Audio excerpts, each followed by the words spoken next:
The failure of policing in the UK has become a contentious issue exacerbated by political extremism, manipulating justice, muffling debate, censoring language, and at the heart of the debate lies the tension between addressing real social threat like misogyny and violence against women as gateways to extremist beliefs and the risk of undermining free speech and public trust in law enforcement. Recent reports, I think published, leaked yesterday, such as the Home Office's rapid analytics sprint, highlight this complexity exactly.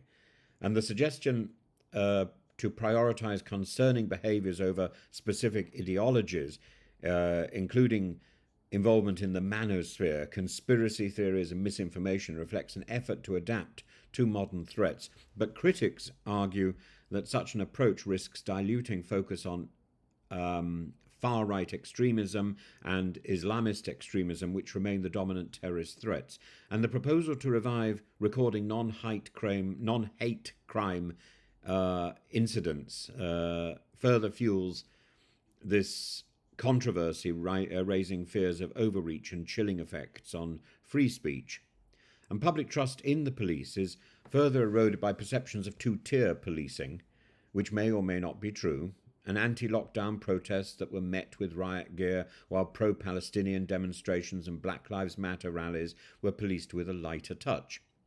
Critics point to senior officers' fear of accusations of racism or bias, which has stymied decisive action, and the uneven application of stop and search, which was hailed as a knife crime deterrent, is another flashpoint.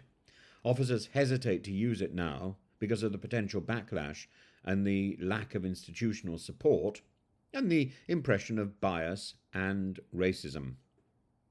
And of course, identifying people by class, gender, and location. The politicization of the police has infiltrated internal culture as well. Officers are criticized for wearing symbols like the thin blue line emblem, which, while rainbow badges were permitted, signaling selective endorsement of causes. And such practices fuel perceptions that policing has become a battleground for ideological war rather than a neutral arbiter of justice.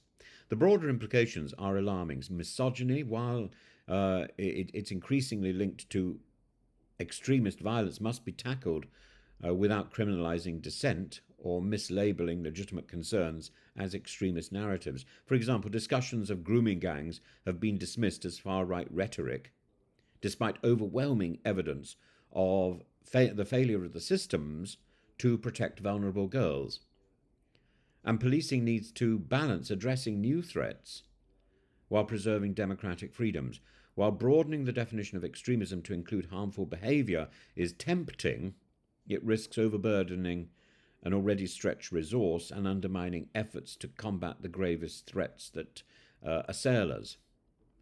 A clearer ideology-focused strategy, coupled with fair, impartial law enforcement, coupled with a visible police presence, is essential to restore police confidence and public confidence in the police and to uphold justice in the face of mounting, escalating challenges.